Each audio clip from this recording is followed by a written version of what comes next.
Ok, muchas gracias, Iglesia, por su atención y los dejamos aquí con el segundo taller. Adelante, Bianca.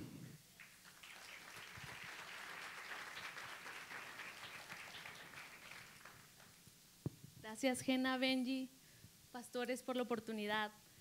Yo no les voy a quitar media hora porque ya vamos un poco retrasados con el horario. Nada más les pido unos minutos que se queden conmigo porque queremos compartir algo que esté en nuestro corazón como ministerio y que creemos les puede servir mucho a ustedes.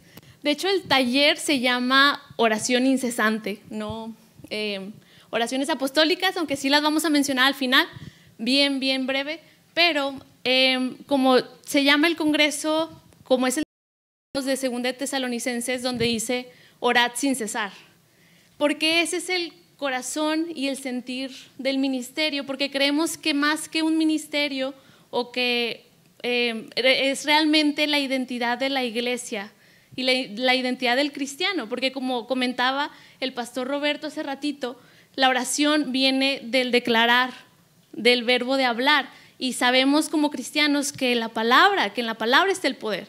Entonces es algo que es de lo profundo de lo que es el cristiano y se expresa en diferentes cosas como la oración. Pero como ministerio nosotros nos hemos dado cuenta que la oración es de las cosas más atacadas en la iglesia.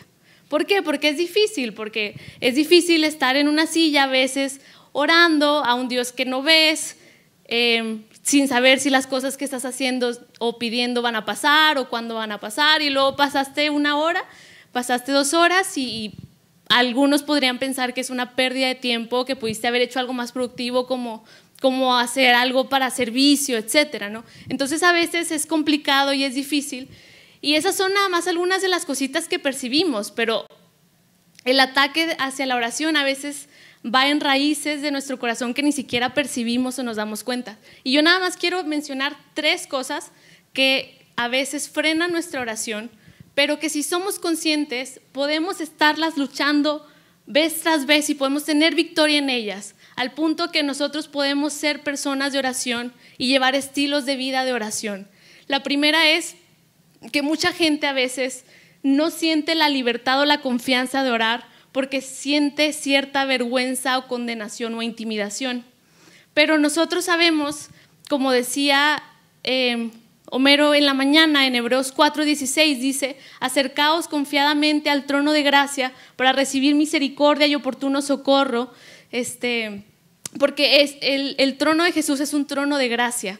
Y estos versículos todos los sabemos, ya lo sabemos, pero cuando vienen situaciones así los tenemos que tener bien frescos para poder animarlos y utilizarlos en nuestro corazón y no permitir que frenen, que nos acerquemos con cierto límite o con cierta reserva al Señor. También dice Romanos 8:1, no hay condenación para los que están en Cristo Jesús, los que no andan conforme a la carne sino conforme al Espíritu. Y los que son fan de Daniel como yo, en segunda de Samuel 12, si me quieren acompañar bien rápido, esta situación pasa después de que David peca y el profeta Natán viene a confrontarlo, y ya le dice la metáfora que conocemos, y en el versículo 15 lo voy a leer: y Natán se volvió a su casa y Jehová hirió al niño que la mujer de Urías había dado a David y enfermó gravemente. 16.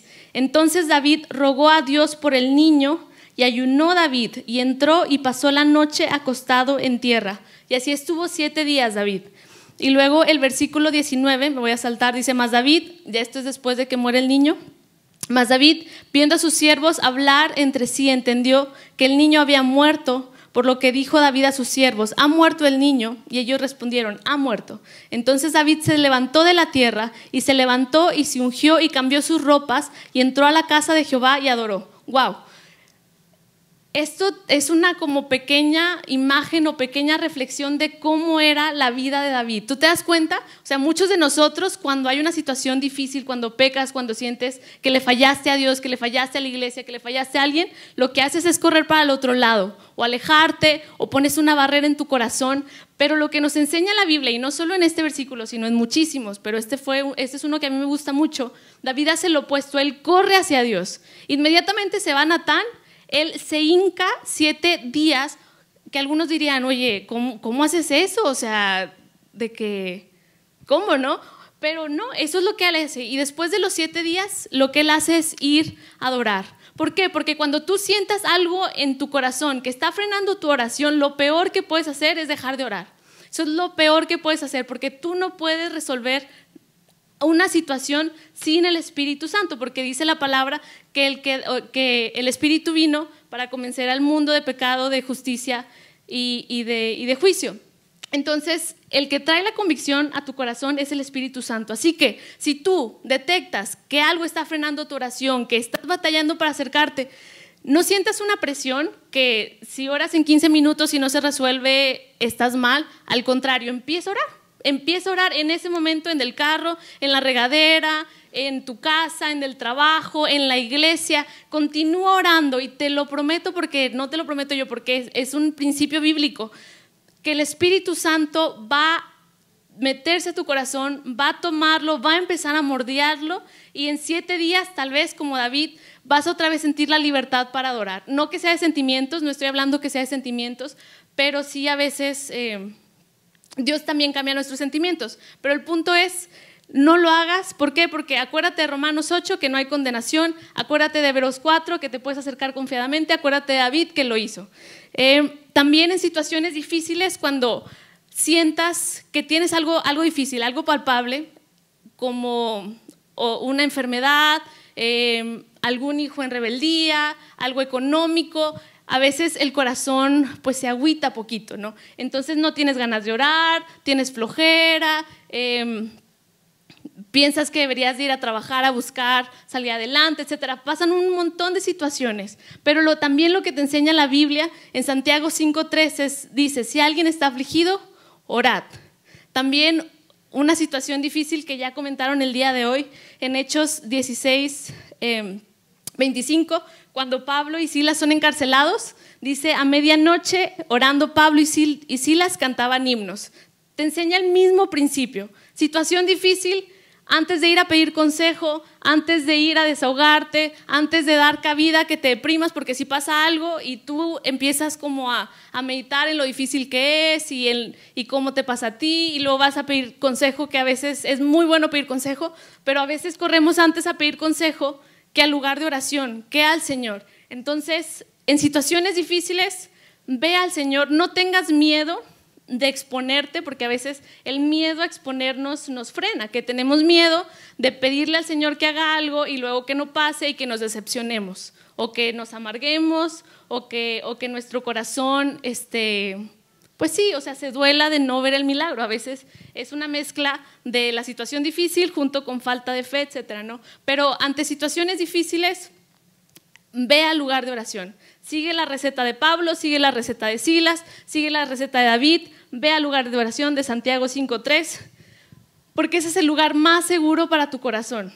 El lugar más seguro va a ser en la presencia del Señor.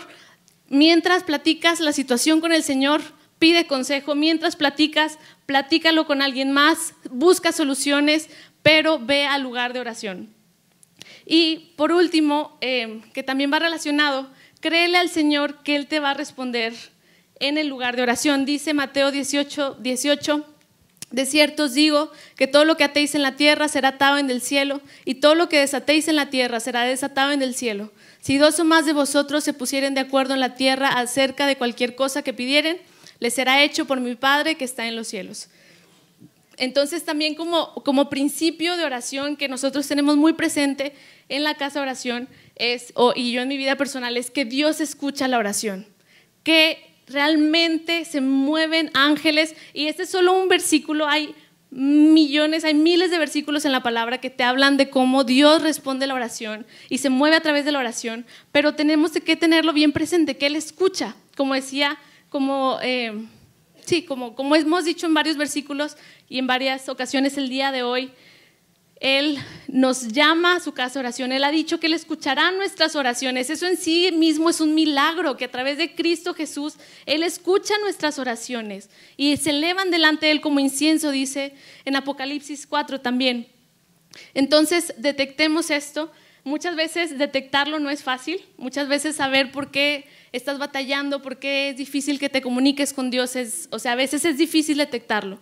Pero lo que yo te sugiero, cuando pase eso, como dicen en el Salmo 131, ¿sí es el 131? A ver, y ya estoy acabando.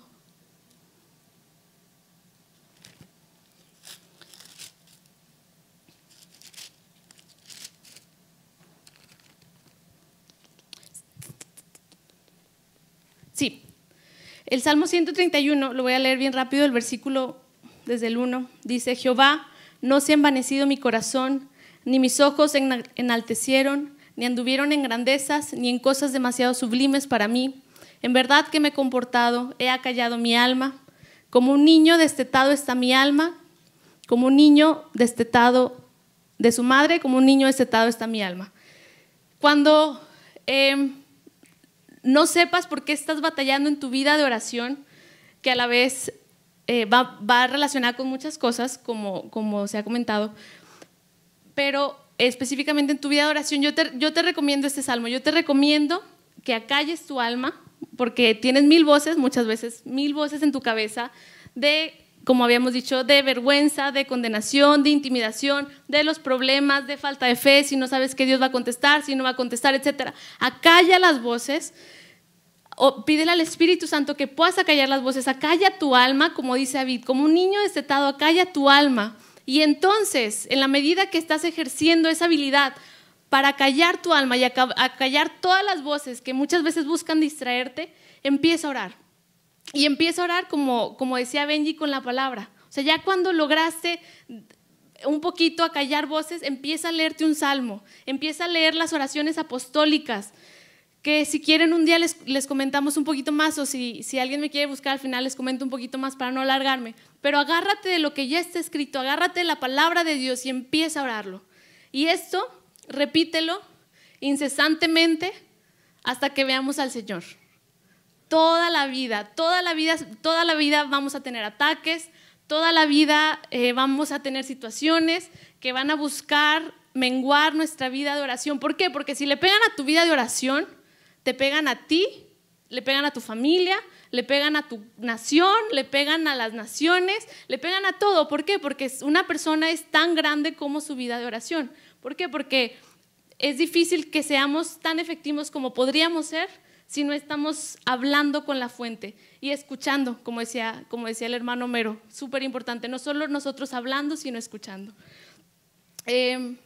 Yo los animo a todos que fortalezcamos, porque Dios nos ofrece la victoria, tenemos la victoria en este tema y podemos ejercer aún más nuestra vida de oración en servicio de nosotros y de la iglesia y de nuestras familias. Amén. Muchas gracias.